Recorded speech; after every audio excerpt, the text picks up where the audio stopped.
சத்தியம் பண்ணி சொல்றேன், 900 தெய்வ திருமேனிகள் உள்ள போலி கண்டுபிடிச்சது நானே. 197 கண்டுபிடிச்சிருக்கேன். நொண்டி கண்டுபிடிக்கல, நொண்டி இன்கேபிள், முதுகெலும்பு இல்லாதவங்க. டிபார்ட்மெண்ட் மூடுன்ற அறநிலையத்துறை இல்ல, அந்த idol wing CID CBCID close பண்ணுன்றேன். இல்ல உன்னால முடியலையா, ரிட்டையர் ஆன சம்பளம் எல்லாம் வேலை பார்க்கறேன். Give me 6 months time. Give me 6 months time. See my eyes. I will deduct the case, otherwise I will die before this temple.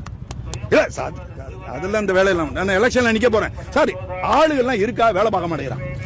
33 வருஷமா கண்டுபிடிக்கல அப்படின்னு சொல்றோம் இல்லையா, நான் வைக்கிறத காட்டிலும் நீங்க கொண்டு போய் வைங்க உங்க ஊருக்காரங்க. நான் வெளியூருக்காரன், உங்களையும் சேர்த்து முத ஆளா நீங்க வைக்கணும். உங்க ரிப்போர்ட்ல கண்டுபிடிக்கணும். உண்மையான 33 வருஷமா கண்டுபிடிக்காத அவல நிலை சார். ஆளெல்லாம் இல்லாமல் இல்ல சார், பெரிய தஞ்சாவூர் எஸ்பி எல்லாம் வேலைக்காரன், சரியான யம தர்ம மாதிரி வேலை பார்க்கிறாள். வேலை பார்க்க முடியல. அரசியல் கட்சிகள் குதறது என்ன மாதிரி எதுக்க மாட்டேங்கிறார். எழுத்த அவர் என்ன சொல்றாரு, எல்லாரும் ஆபீசர் சார் எழுத்த பிறகு உங்களே சிபிஐல கேச போட்டான், உள்ள வந்தான், அப்படி இப்படின்னா போடுவான். என்ன ஆகும் நிலைமை, போட விட்டு நான் என்ன செய்வேன். நம்ம வேற மற்ற நாய் மாதிரி ரோட் வீலர் மாதிரி வெயிட் பண்ணி ஃபுல்லா எல்லா குற்றத்தையும் பண்ண விட்டு குலைக்காம அமைதியா இருந்து கழுத்தை பிடிச்சிடுவேன். கழுத்தை பிடிச்சி கொண்டே விடுவாங்க, விடவே மாட்டேன். இப்ப அந்த கேஸ் எல்லாம் தகுடுபடியா நொறுங்கி போச்சு. நீங்க எல்லாம் சொன்னீங்க சன் டெலிவிஷன் 13 செக்ஷனில் உள்ள, ஆனா கேஸ் குவாஷ் ஆகுது. ஒரு வார்த்தை இந்த டெலிவிஷன்ல